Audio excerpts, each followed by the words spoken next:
As ek bid, agterste 'n glas water, lees my saam asseblief. Nou, lieve vriende, kom ons gaan dan net saam bid dan net.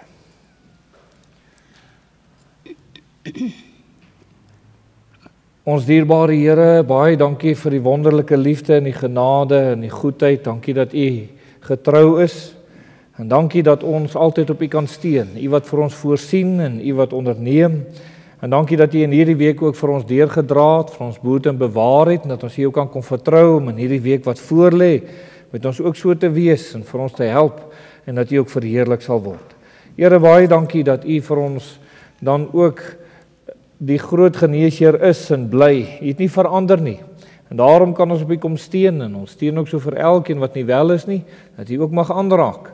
Dit beïnvloed sekerlik ons, nie net ons tydelike lewe nie, maar ook ons geestelike lewe, en ons wil waarlik, Here, tot eer van U naam leef. Ons wil ook so vra daar by ons werksplekke, dat U ook daar vir ons sal bewaar, en ook vir ons wysheid en insig sal gee.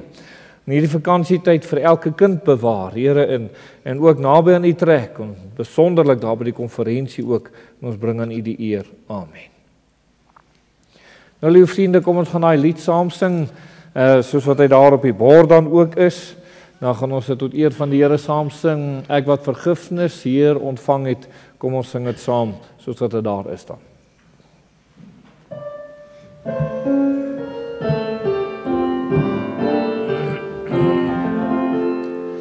Ek wat vergifnis hier ontvang het, sing dankbaar my verlossingslied. U weet hoe ek na U verlang het, U het U guns my aangebied. Ek loof en prys U deurentyd, ek loof en prys U deurentyd, en roem U groot barmhartigheid, en roem U groot barmhartigheid. As verlore in my sonde, en van die goeie weg vervreem.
Nou liewe vriende, ons wil u nooi om die woord van die Here oop te maak by Lukas hoofstuk 16. As jy ons verskoon, gaan ons nie die geloofsbelijdenis vanoggend aan so hanteer nie, soos wat die gewoonte is nie. Maar Lukas hoofstuk 16 gaan ons daar uit saam lees dan in hierdie oggend dan. En ons gaan wel die baie bekende verhaal lees. Dis nou die een plek in die Bybel wat die mense wat die opskrifte ingesit het, so bietjie verkeerd ingesit het. Hulle sê die gelykenis van die ryk man en Lazarus. Maar dis nie 'n gelykenis nie, dis iets wat werklik gebeur het, wat die Here Jesus hier vertel het. En so kom ons gaan dit saam lees dan vanaf die 19de vers, Lukas 16, dan vanaf vers 19 gaan ons saam lees. En daar was 'n ryk man en hy het purper en fyn linne gedra en elke dag vrolik en weelderige lewe. En daar was 'n bedelaar met die naam van Lazarus wat vol swere voor sy poort gelê het. En hy het verlang om hom te versadig met die krummels wat van die ryk man se tafel val. Ja, selfs die honde het gekom en sy swere gelek. En toe die bedelaar sterf, is hy deur die engel weggedra na die boesem van Abraham. En die ryk man het ook gesterwe en is begrawe. En toe hy in die doderyk sy oë ophef, terwyl hy in smarte was, sien hy Abraham van ver af en Lazarus aan sy boesem.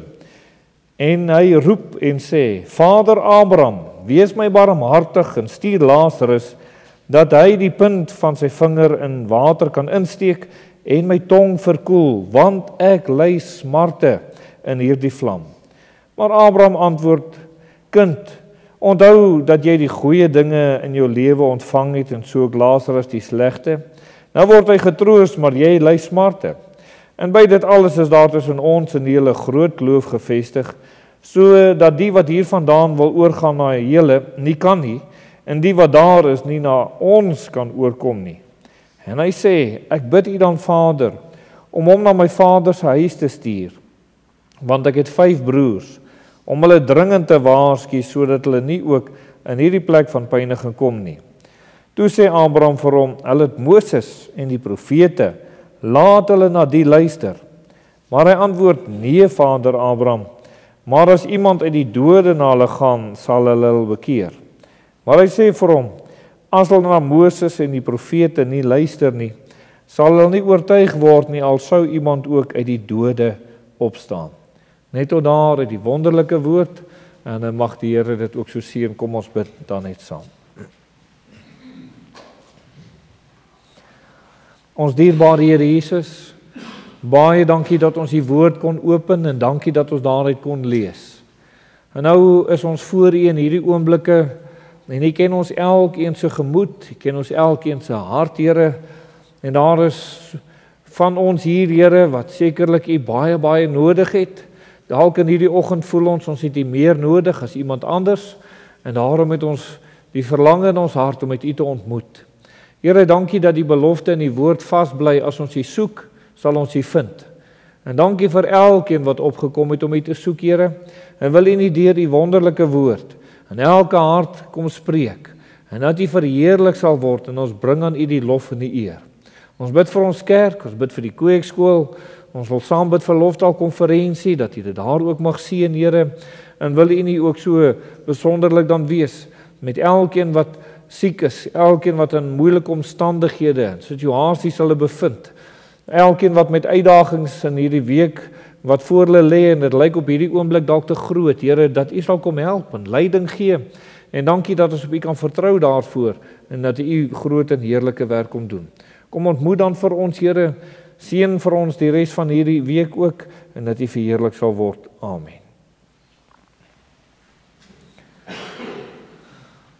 Nou, liewe vriende, na aanleiding van die gedeelte wat ons saam gelees het, is dit seker 'n baie bekende gedeelte, ek glo by elkeen van u. Dis een van die gedeeltes wat nogal lieflik is om oor te praat. As jy oor die hemel en oor die hel praat, is dit nogal besonderlik om oor hierdie gedeelte te praat, want dit word eintlik bietjie geopenbaar, hoe gaan dit wees in die hel en hoe gaan dit wees in die hemel? En een ding van die ryk man wat ons nou sien terwyl hy nou daar in die hel was of in die doderyk in daardie stadium was, liewe vriende, dat hy het onthou, hy het gebid en hy het smarte gelei en het moeilik gegaan. Hy was ewe skielik bekommerd geweest oor ander mense wat die Here nie geken het nie. Hy was nooit bekommerd oor sy broers nie. Inteendeel, hy het saam met hulle maar die partytjies en al die dinge gehou en hy het nooit was hy oor hulle siele toe bekommerd nie. Maar toe hulle dood is en hy toe nou daar in die doderyk beland en smarte ly, toe is dit vir hom sekerlik 'n bekommernis, hierdie mense, sy broers dan nou, wat ook op pad is na hierdie plek toe. Maar dis te laat, hy kon niks vir hulle doen nie. Die gebed wat hy gebid was nie, kon nie beantwoord word nie en is ook nie beantwoord nie. Die versoek wat hy gerig het is glad nie verhoor nie, liewe vriende. Laat daar iemand tog uit die dood uitgaan en met my broers gaan praat en selfs dit het nie gebeur nie, liewe vriende. En so is dit dan wat ons, toe ons hierdie gedeelte so gelees het, eintlik 'n gedagte in ons hart lewend geword het. En daar is seker baie gedeeltes in die Bybel wat ons vanoggend kon lees, wanneer ons met oor hierdie tema wil deel, en die tema is, as sonde begin byt. As sonde begin byt. Nou, liewe vriende, daar is baie plekke in die Bybel wat ons seker kan lees vanoggend, as sonde begin byt. Ons kan maar dink aan Farao, ons kan dink aan Judas, ons kan dink aan verskillende mense, hoe hulle met sonde gespeel het en toe sonde begin byt. Nou as sonde begin byt, liewe vriende, dan bedoel ons die volgende daarby. Daar is baie sondes in hierdie lewe wat vir die eerste oomblik lekker is. En dis aangenaam om dit te doen. Dis wanneer daardie persoon, liewe vriende, vir die eerste keer een of ander dwelm probeer en hulle hoog raak en hulle voel ek is vir 'n rukkie, is ek nie bekommerd oor enige iets in hierdie lewe nie. Daar's net niks wat my pla in hierdie lewe nie. En as die probleme weer kom, dan gebruik hulle weer en so moet hulle al hoe vinniger en al hoe meer kere van hierdie dwelm begin gebruik om dieselfde gevoel te kry. En dan wanneer die sonde begin byt en dit skade begin doen en jy dit buite beheer begin raak in jou lewe en jy kom agter ek kan nie hierdie sonde beheer nie en jy dit dan probeer beheer, dan kom jy agter jy's vasgevang, jy's vasgebyt in hierdie sonde. So, liewe vriende, werk dit met sekerlik enige ander sonde in 'n mens se lewe. Daar mag sondes wees wat vir 'n oomblik lekker is. En dan, liewe vriende, een of ander stadium kom die byt, die duiwel kom eis sy geld wat hy vir jou gegee het. En liewe vriende, sommige mense in hierdie lewe, dis waarom ons die voorbeeld van hierdie ryk man hier in Lukas 16 aan die wil voorhou is, het nie die byt van sonde so seer in sy lewe ervaar hier op aarde nie, maar toe hy gesterf het, toe hy beslis die byt van sonde ervaar. En dit wat hy ervaar het daar in die doderyk, liewe vriende, dit is sekerlik die voortgesette deel van dit wat op aarde, die byt van sonde in mense se lewe is. Ja, hier op aarde byt sonde mense en dit kom na vore en dit is nou nie aangenaam nie, maar wanneer jy in die doderyk is, liewe vriende, gaan dit nou sekerlik in sy volle grootheid wees en eendag wanneer jy vanuit die doderyk voor die regterstoel voor die Here gaan staan en die Here daar die sondaars, hulle wat ongered is, gaan oordeel en hulle in die hel gaan werp, dan gaan dit tot sy volle byt, kan ek nou maar sê, volle verwoesting in 'n mens se lewe na vore kom. En daarom moet ons sekerlik weet, dat die duiwel het net een doel met sonde, liewe vriende. Hoe aanloklik, hoe aantreklik hy dit ook al mag maak, die een doel daarvan is net dood eenvoudig dit, om jou te byt en jou te vernietig. Dit is wat hy sekerlik wil kom doen dan ook. Nou is daar 'n paar dinge vanoggend wat ek vir u wil noem, liewe vriende, vanuit hierdie gedeelte van hierdie ryk man, oor hoe toe sonde hom begin byt het. Die eerste ding wat hy ervaar het van toe die sonde hom begin byt het, liewe vriende, is hy het ervaar, ek is verlore of ek het geen hoop nie, weet nie wat om te doen nie, kan nou nie meer iets doen nie. In sy geval kon hy nie meer iets doen nie. In Lukas 16 vers 23 staan daar, en die ryk man het ook gesterwe en is begrawe, en toe hy in die doderyk sy oë ophef, terwyl hy in smarte was, sien hy Abraham van ver af en Lazarus in sy boesem. En liewe vriende, en hier het dit dan nou met hom gebeur. Hier bevind hy hom op 'n plek, hy kan nie daar uit nie.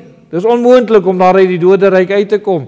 Abraham het vir hom gesê, dis onmoontlik om oor te gaan. Of ons na julle toe of julle na ons toe, dis onmoontlik, hierdie ding kan nie gebeur nie. Julle kan nie daar kom nie. En liewe vriende, en verder het hy ervaar, daar's geen hulp vir my hierson nie. Niemand kan my help nie, niemand wil my help nie. En liewe vriende, hy het 'n absolute verlorenheid ervaar in sy binneste, en sekerlik dit wat die skrif nou maar sê, sonder hoop en sonder God, het hy hom bevind in 'n posisie. Net soos daar mense vandag, liewe vriende, wat in sonde se byt begin ervaar in hulle lewe, en hoe mense eerstens dan die byt van hierdie sonde ervaar, as hulle begin te ervaar, ek het nie meer hoop in hierdie lewe nie. Daar is nie vir my hulp van enige kant af nie, as niks wat ek kan doen nie, liewe vriende. En as iemand op hierdie plek in hulle lewe kom hier op aarde, moet u weet, dis die gevolg van sonde wat jou byt. Nie noodwendig net hulle wat die dwelms en allerhande ander goed gebruik nie. Maar iemand wat dood eenvoudig in ongeloof bly optree en ongehoorsaamheid optree teenoor die Here, gaan hom of haar later op 'n plek bevind dat die sonde hulle begin byt en hulle sê, daar's nie hoop vir my nie, daar's nie uitkoms nie, ek weet nie wat ek kan doen nie. En liewe vriende, ons lees daar in Psalm 119 vers 176, ek het gedwaal soos 'n verlore skaap, soek u knegg, want u gebooie vergeet ek nie. En hier word daar verwys na kind van die Here. En hy sê, Here, dis hoe ek was. Hy sê, ek is soos 'n verlore skaap, het ek gedwaal. Waarom? Want ek het weggedwaal van u gebooie af. Ek was nie meer gehoorsaam daar, ek het nie meer gedoen nie. Hy sê, Here, ek het dit nie vergeet nie. Dit is in my hart, maar ek doen dit net nie. En daarom het hy hom op hierdie plek bevind. Psalm 142 vers 5 sê, ek sien uit na regs en kyk, daar is niemand wat my ken nie. Die toevlug is vir my verlore. Niemand vra na my nie. Liewe vriende, weer eens as gevolg van sonde, is dit hierdie plek waar daar 'n mens hulle bevind in 'n verlore toestand. Dit is dit wat die kind van die Here daar, Jesaja, uitgeroep het in Jesaja 6 vers 5. Liewe vriende, staan daar, toe het ek gesê, wee my, ek is verlore, want ek is 'n man onrein van lippe en woon onder 'n volk wat onrein van lippe is, want my oë die koning, die Here van die leerskare gesien. U sien toe Jesaja die heiligheid van die Here sien. En hy sien sy onreinheid, sy sonde in hom. Nou, baie van die Bybelverklaarders reken dat hy deur sy woorde, want hy sê ek is 'n man onrein van lippe, deur sy woorde op een of ander manier gesondig het. Of dit nou was dat hy dalk geskinder het, of dit was dat hy dalk moes getuig en nie getuig het nie, of ongehoorsaam was om 'n boodskap oor te dra, wat dit ook al was, hy het wat sonde in sy lewe gehad, liewe vriende, en toe hy in die heiligheid van die Here kom, toe ervaar hy hierdie saak, ek's verlore, ek is sonder hulp, ek is skuldig voor God, wat gaan ek kan doen, niemand gaan my kan help nie. En liewe vriende, dit is wanneer u weet, sonde byt in u. U moenie wonder wat gebeur nie. U moenie wonder of iemand anders die skuld gee nie, liewe vriende.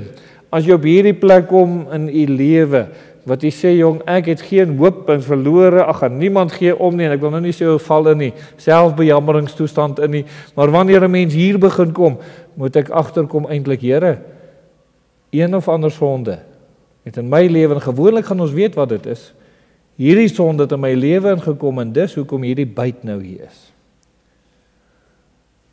Ou dalk lekker gevoel, liewe vriende, en jy dalk manhaftig gevoel, toe jy allerhande dinge vir mense gesê het. Maar dit was sonde geweest toe jy dit gesê het. En nou val jy in 'n eensaamheid in 'n verlorenheid in, weggedryf, en liewe vriende, en dan kom jy agter, maar dis wat die byt van sonde doen. Daar in Jesegiel 7 vers 26 staan daar, onheil op onheil kom, en gerug op gerug is daar, en hulle sal 'n gesig verlang van die profeet, maar die wet sal verlore wees vir die priester en die raad vir die oudstes. En dis 'n verdere toestand van verlorenheid, liewe vriende, dat jy nie eers meer die stem van die Here hoor nie. Dis 'n verskriklike plek om te wees. En dan lees ons daar in Lukas 15 vers 24 en 32. Hy sê, want hierdie seun van my was dood en het weer lewendig geword, en hy was verlore en is gevind, en hulle begin vrolik word. Nou, liewe vriende, ons verwys nog altyd so maklik, en natuurlik reg ook, na die verlore seun. Het ons al mooi gedink daaroor, hoekom was hy verlore? Hy was verlore as gevolg van sy sonde.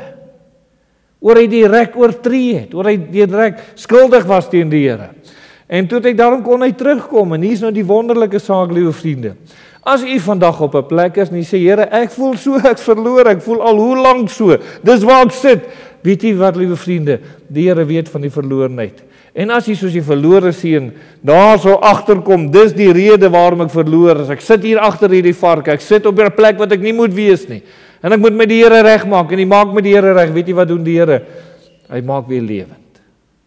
Net soos wat met die verlore seun was, en hy weer sekerlik opgerig is daar. Vers 32 van Lukas 15 sê, ons moet tog vrolik en bly wees, want hierdie broer van jou was dood en het weer lewendig geword, en hy was verlore en is gevind.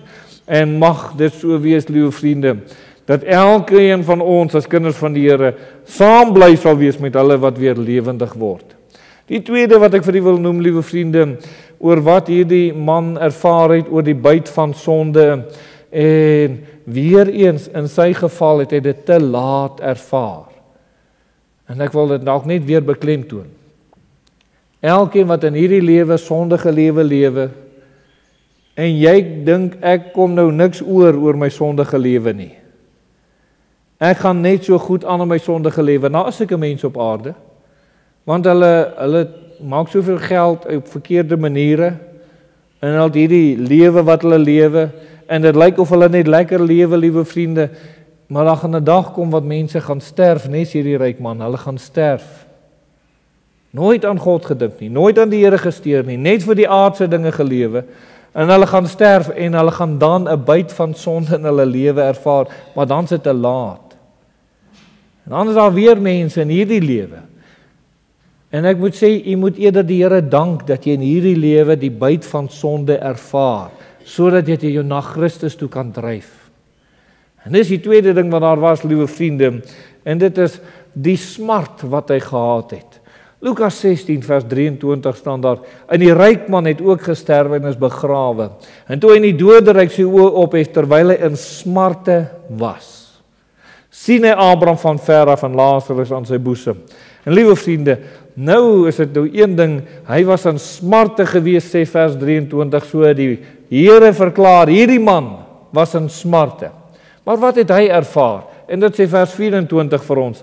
En toe hy roep en sê, Vader Abraham, wees my barmhartig en stuur Lazarus, dat hy die punt van sy vinger in die water kan insteek, en my tong verkoel. Hoor nou, hy sê, want ek ly smarte in hierdie vlam. Liewe vriende, hy het dit self ervaar, die smarte wat daar was.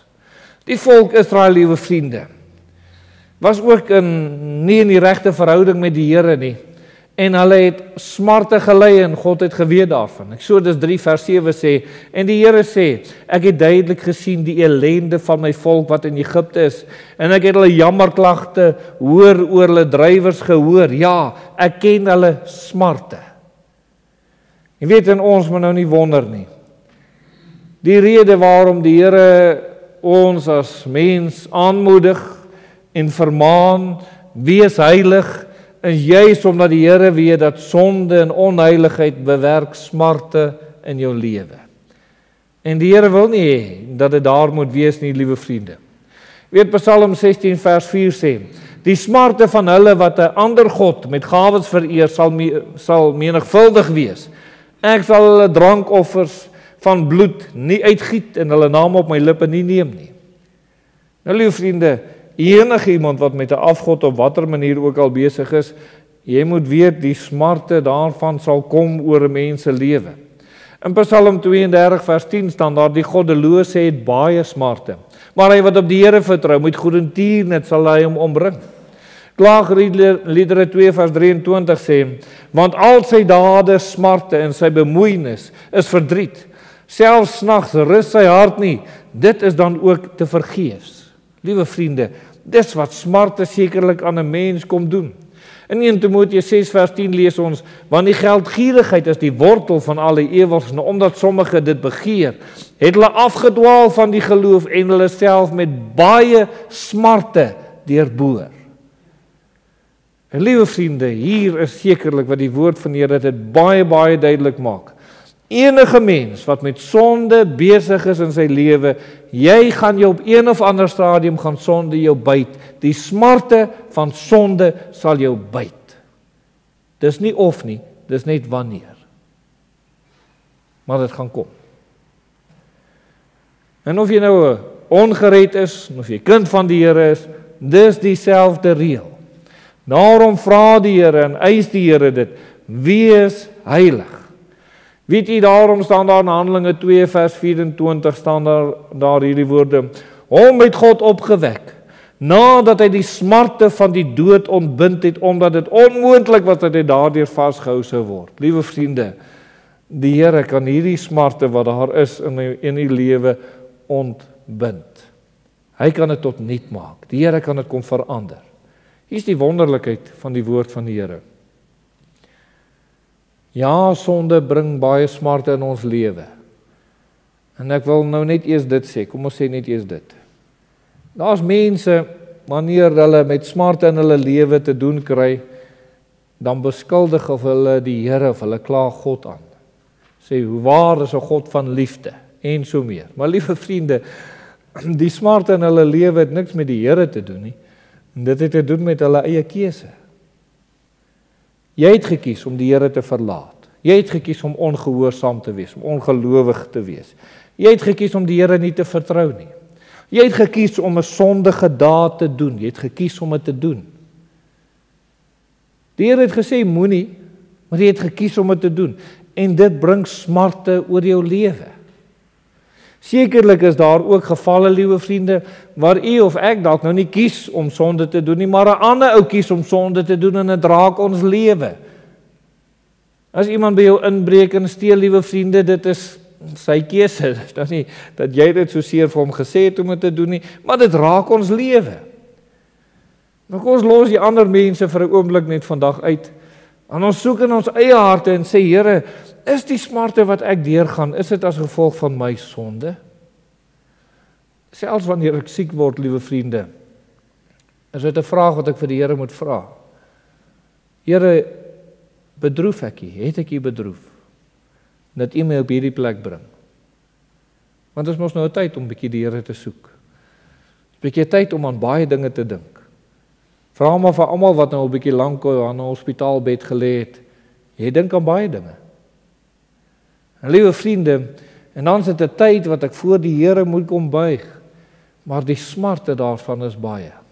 Ag, ek wil vanoggend nie begin, liewe vriende, om te dink aan ons samelewing en die smarte wat daar is. Dit wat met kindertjies gebeur in die huise waar hulle is vandag, liewe vriende. Dit wat tussen mans en vrouens vandag gebeur, as gevolg van hulle sondige keuses, die smarte waarin mense sit. Dit breek ons harte, liewe vriende, sekerlik, wanneer ons mense langs die pad sien, en veral nou in die winter, en ons slaap daarom in 'n huis, en hulle slaap in die koue wind buitekant op die straat, en dit breek ons hart om te dink, die smarte wat oor mense se lewe kom. En baie van dit, as gevolg van hulle eie sonde. En nou moet ons nie wonder nie, smarte oor ons lewe kom as gevolg van ons eie sonde. So as daar smarte in ons lewe kom, liewe vriende, en ek is 100% seker voor die Here, as nie sonde in my lewe nie, met die grootste vrymoedigheid vra ek die Here, en ek dra die beproewing of versoeking waardeur ek gaan. Die Here help, dis so. Maar ek moet net nie vir een oomblik dink dat dit is 'n beproewing of 'n versoeking, terwyl dit my eie keuse is wat my in smarte gebring het nie. Jy weet, die Here Jesus sê in Jesaja 53, sê die woord van die Here vir ons aan vers 3, sê hy was verag, deur die mense verlaat, 'n man van smarte. Jy sien, die Here weet wat die smart van sonde is, bekend met krankheid. Ja, soos een vir wie mense gelaat verberg. Hy was verag en ons het hom nie geag nie. En dan sê die 4de vers, nogtans het hy ons krankhede op hom geneem en ons smarte. Liewe vriend, as u in hierdie oomblikke weet, die Here het aan die kruis sekerlik sy lewe kom gee oor hy geweet het wat die smart van sonde aan die lewe gaan doen, dan kan u mos nou vanoggend sê, Here, jammer, Here, ek het vergewe my, ek het gesondig, en Here, ek bring hierdie smart, hierdie hartseer, hierdie wat sonde oor my lewe gebring het, ek bring ook dit na u toe. Dis 'n belangrike ding om te doen. En wanneer jy dit na die Here toe bring, liewe vriende, dan kan die Here sekerlik herstel, dan kan die Here weer opbou. En mag ons daarom nie, soos die laaste deel van hierdie vers sê, maar ons het hom gehou vir een wat geplaag deur God geslaan en verdruk was. En liewe vriende, ongelukkig is dit wat so baie keer gebeur in mense se lewe. Die Here het gekom en hy is daar, hy sal jou smart neem. Maar ons sê, nee, wat die Here kan dit nie neem nie. Nee. Dit is 'n God van liefde wat hierdie goed in my lewe toe gedoen. Hy's geplaag, hy's deur God geslaan. Dis wat ons eintlik sê. En ek moet hierdie smart na die Here toe bring. So saam met jou sonde, dank die Here, u kan ook u smart na die Here toe bring. Nog 'n saak wat daar is, liewe vriende, was 'n sondebesef wat daar was. Ons lees in vers 24, en hy roep en sê, Vader Abraham, wees my barmhartig, stuur Lazarus dat hy die punt van die vinger in die water kan insteek, my tong verkoel, want ek ly smarte in hierdie vlam. Nou liewe vriende, dis nou vir my nogal so interessant oor hoe die Here Jesus hierdie verhaal vertel van hierdie man, toe hy nou daar in die doderyk beland, vir ewig gaan hy nou daar in vlam en vuur wees, vir ewig weg van God se aangesig af. Weet jy, het hy nie vir een oomblik in hierdie hele gedeelte gesê, ek is onskuldig nie. Ek verdien nie om hier te wees nie. Hy het, toe hy sy oë daar oopmaak, het hy geweet, ek verdien om hier te wees. Inteendeel, hy was eintlik bekommerd oor ander ouens wat hy ken, sy broers wat saam op pad ook soontoe is. Hy was oor hulle bekommerd, liewe vriende, maar nie vir een oomblik het hy gesê, jong, ek hoort nie hierson nie, hy het geweet, hy hoort daar. Net so, liewe vriende, is dit wat die byt van sonde, hoor nou, as jy die byt van sonde in jou lewe ervaar, dan weet jy, ek is skuldig voor God. Jy begin jou verlorenheid te besef. Hierdie ryk man het dit gedoen. Ons lees van Judas in Matteus 27, verskoon het ek nou daar nie aanbeweeg nie, en ons lees daar in Matteus 27 vers 3 lees ons hierdie woorde, daarna het Judas sy verraaier, toe hy sien dat hy veroordeel was, berou gekry en 30 silwerstukke teruggebring na die owerpriesters en die ouderlinge en gesê, ek het gesondig deur onskuldige bloed te verraai. Maar hulle sê, wat gaan dit ons aan? Jy kan toesien. Nou liewe vriende, weer eens, toe sonde vir hom, vir Judas byt, toe sê ek is skuldig, ek het verkeerd gedoen, ek het onskuldige bloed verraai. Hy het geweet, hy het verkeerd gedoen. En dan sien ons ook, net so met Dawid daar in Psalm 51 vers 4 en vers 5 wat sê, was my heeltemal van my ongeregtigheid en reinig my van my sonde, want ek ken my oortredinge en my sonde is altyd deur voor my. Jy sien, liewe vriende, dis wat die byt van sonde doen. Jy weet, jy het verkeerd gedoen. Jy weet, ek is skuldig. As die byt van sonde begin intree. Wanneer sonde nog lekker is, liewe vriende, verdedig mense dit. Maar as die byt begin kom, weet jy het verkeerd gedoen. En dis wat in die Bybel gebeur keer op keer. Lukas 18 vers 9 en 8. Maar Saggeus het gaan staan en aan die Here gesê, onthou nou wat het die Here Jesus eers vir hom gesê? Maak gou en klim af, want ek moet by jou tuis gaan. En hy het toe gou gemaak en afgeklim. En toe hy daar by die Here kom, toe gaan staan hy en hy sê vir die Here, kyk, die helfte van my goed gee ek vir die armes, en as ek van iemand iets afgepers het, gee ek dit 4-dubbel terug. Wat het hy gedoen, liewe vriende? Dadelik het hy geweet. Hy het geweet wat hy verkeerd gedoen het. Hy het geweet, ek is nie reg nie. Hy was dadelik van sy sonde oortuig. Dit was nie eens vir die Here nodig vir hom te sê, toe hy daar afklim by hom staan, was dit nie eens vir die Here nodig, hoe die Judas al hierdie, Saggeus, al hierdie geld wat jy gesteel het, jy sal nou moet reg, hy het dit gedoen.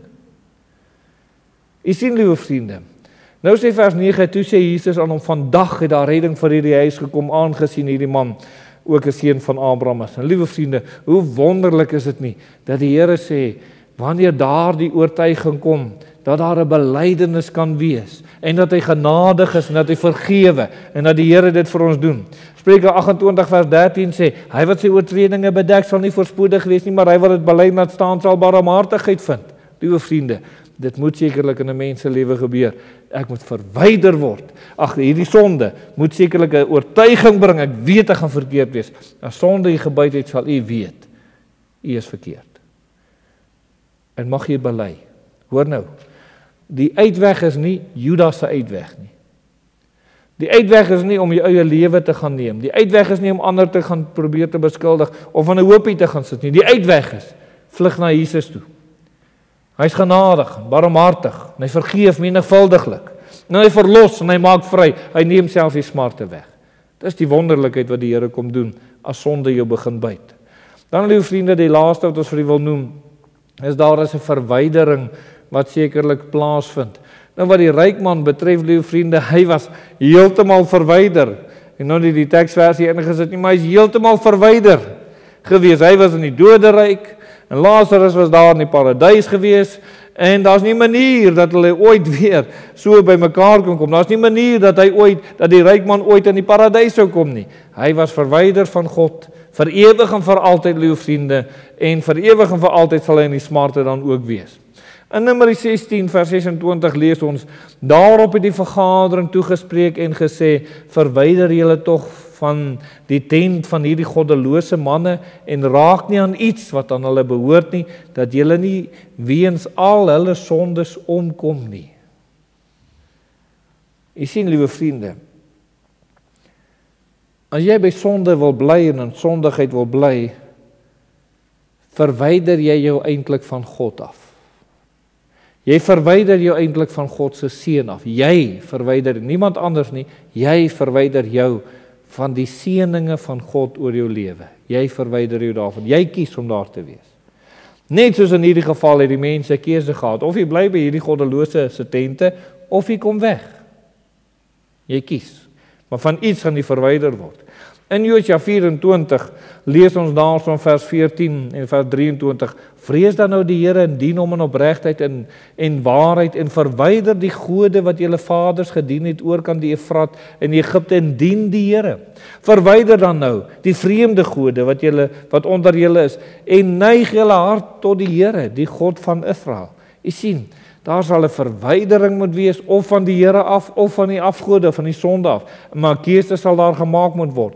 Net so in 1 Samuel 7 vers 3 staan daar, maar Samuel het met die hele huis van Israel gespreek en gesê, as julle heel met julle hele hart tot die Here bekeer, verwyder dan die vreemde gode en die atterstartes onder julle uit en rig julle hart op die Here en dien hom alleen. Dan sal hy julle red uit die hand van die Filistyne. So, liewe vriende, jy verwyder jou van die afgode af na die Here toe en die seën van die Here sal daar wees, of jy bly by die afgode en die seën van die Here verwyder van jou lewe af. Maar daar sal 'n verwydering wees. In Job 22 vers 23 staan daar, as jy tot die Almagtige terugkeer, sal jy gebou word, maar as jy die onreg verwyder uit jou tent. Jy sien, liewe vriende, as ek my nie verwyder van die sonde af weg na die Here toe nie, sal daar beslis 'n verwydering tussen u en God wees. En dis die byt van sonde. En daarom het die Here gekom, liewe vriende, dat ons vrygemaak kan word. Ek dink een van die baie mooi teksverse wanneer iemand in sondenood en benoudheid is Psalm 103 vers 12. Weet jy wat staan in daardie teksvers? Daar staan, so ver as die ooste verwyder is van die weste, so ver verwyder hy oortredinge van ons.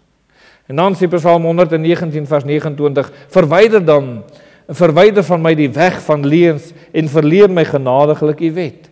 Liewe vriende, dis wonderlik dat die Here dit so sal kom doen. Esegiel 11 vers 19 sê, en ek sal hulle een hart gee en hulle 'n nuwe gees in hulle binneste gee. En ek sal die hart van klip uit hulle vlees verwyder en hulle hart van vlees gee. Liewe vriende, u sien, die Here wil hê dat daar dinge weggeneem moet word, sodat jy tot eer van God se naam kan lewe. So, liewe vriende, as sonde jy begin byt, moet u weet, u is ver van God af. En die Here vra vir u, maak 'n keuse. Dis waarom die Here toelaat, dat sonde jou begin byt in die lewe, waarom jy die smart ervaar, waarom jy die verlorenheid, waarom jy sonde besef oor jou kom, die Here bring jou op 'n plek om 'n keuse te maak, of jy verwyder jou van sonde af, of jy bly van my af verwyder. Maar jy moet die keuse maak. En die Here sê, hy is bereid om selfs daardie sonde van jou so ver te verwyder soos die ooste van die weste. Maar dit wil die Here doen. So kom ons, vat dit saam, liewe vriende. Die Here weet van die verlorenheid. Hy weet van die smart wat sonde bring. Hy weet van die sonde besef wat daar is. Al kan hy dit dalk nie vir iemand anders sê nie. God weet van die sonde besef wat in die binneste is. Hy weet daarvan. En dan, liewe vriende, en die Here bring jy voor 'n keuse en hy sê verwyder. Verwyder, jy moet nou kies wie jy gaan verwyder, vir my of die sonde. Mag kies. En mag jy op 'n plek wees om met die Here deur te gaan. En as jy vanoggend hier sit en sê, Here, ek ervaar die byt van sonde in my lewe, wil ek eerstens dit sê dankie vir die Here daarvoor, dat hy vir u in hierdie lewe 'n kans gee, om opnuut te besluit. En die besluit vandag, Here, ek kom na u toe. Daar's van die wat dalk vanoggend hier sit en hy sê, Here, ek het my sonde al bely teenoor u, maar hy dalk vanoggend agtergekom, maar daar's iets wat ek nog nie na die Here toe gebring het. Ek het my sonde wel gebring, maar die smart, die hartseer wat sonde in my bewerk het, ek het dit nog nie gebring nie. En jy moet dit na die Here toe bring vandag. Dit help nie, jy probeer dit self dra nie. Jy gaan in ongeloof en ongehoorsaamheid optree en jy gaan later 'n groter byt van sonde ervaar. Moenie laat sonde nog sonde baar nie. Bring daai smart, bring dit na die Here toe. Sê, Here, kom vergewe. Here, kom verlos. Here, ek wil my verhouding met u regkry. Ek bring hierdie seer na u toe. Here, dankie, u kan dit verander in seën. En die Here doen dit wanneer ons gehoorsaam is. En mag die Here dit vir u kom doen. Ek sal by u eerder pleit, liewe vriende, en ek sluit hiermee af, om dit vandag te doen. As wat jy eendag u oë sou oopmaak in 'n plek waar jy nie wil wees nie. En jy kan nie meer iets daaraan doen nie. Miskien sou die ryk man 'n boodskap soos hierdie dalk waardeer het. Dat hy voor die tyd kon regmaak. As hy nou daaroor moes dink. Miskien het hy sulke boodskappe gehoor, hy het hom nie aan gesteer nie. En liewe vriende, in die byt van sonde het hom gebyt, en toe is dit te laat. Mag die Here help, mag jy met hom deurgaan. Amen. Ons gaan saam bid, liewe vriende, jy kan die hoof so buig, dan nader ons tot die Here. En as jy in hierdie oggend vir die Here moet kom sê, Here, ek is ver van U af. Ek moet met U kom regmaak. Here, ek moet die smart van sonde bring, ek moet alles bring, wil U dit nie bring? En die Here sal vir U kom verlos en vrykom maak. Ag, liewe vriend, as jy oomblik wil agterbly na hierdie diens, bly oomblik agter, ons bid saam. Die bloed van Jesus reinig van alle sonde. Die Here sal dit doen. Maar moenie vanoggend hier uitbeweeg met bewuste sonde in die lewe en dink dit gaan U nie byt nie, dit gaan. Dit gaan. En maak eerder met God reg, gaan eerder met die Here deur. Kom ons bid saam. Ons dierbare Here, baie dankie dat U getrou is, dankie dat U goed is. Dankie Here, U weet van elkeen wat in hierdie oomblik deur sonde gebyt is. En Here, en soos wat dit maar gebeur het daar in die tuin van Eden, toe Adam en Eva van daardie appel gebyt het, Here, en die sonde in hulle 'n werklikheid, 'n realiteit geword het, so is dit wat ons as mense dit vandag ervaar, Here, die byt van sonde in ons lewe. Maar dankie dat U gekom het om te verlos, dankie is daar die man van smarte, en U verlos en U maak vry, en ons eer U dat ons na U toe kan kom. Amen. Liewe vriende, kom ons gaan afsluit met die lied, soos hy daar op die bord dan ook is, moet ek gaan met leë hande? Kom ons sing dit so saam dan. O, verskoon, dis vanaand sin. Wat is hy siel vol kommer en vol smart? Kyk nou pas die lied. Nou ja, kom ons sing dit so saam.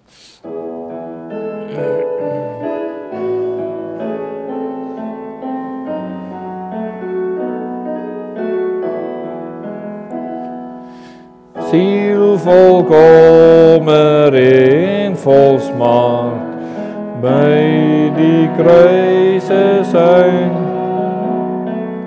vind ek weerklag in jou hart, by die kruise sein.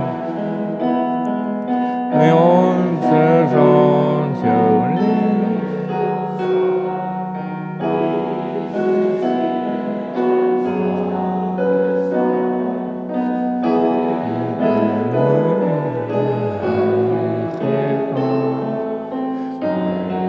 Die kruise sein. Kom sondag, kom vandag, by die kruise sein, bron van vreugde en vrede in jou hand, by die kruise sein,